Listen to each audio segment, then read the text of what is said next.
पैशाची ने-आण करण्यासाठी सचिन घायवळला शस्त्र परवाना दिला। अनिल परबांनी गृहराज्यमंत्री योगेश कदमांची शिफारस समोर आणली आहे। योगेश कदम यांचा निर्णय आता वादात आलेला आहे।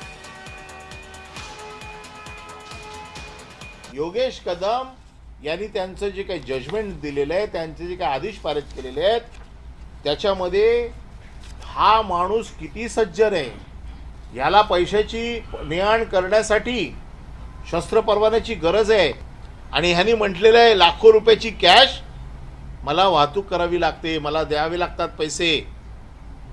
ही लाखो रुपयाची कॅश आली कुठून? हा सचिन बन्सीलाल घायवळ हा निलेश घायवळचा सक्का भाऊ आहे। याच्यावर खुनाचा प्रयत्न, खंडणी असे गुन्हे होते। हे सगळं लिहून पोलिसांनी त्याचा आणि पोलिसांनी जी बाजू मांडली, त्या पोलिसांनी मांडलेल्या बाजूमध्ये हे सगळं आलेलं आहे।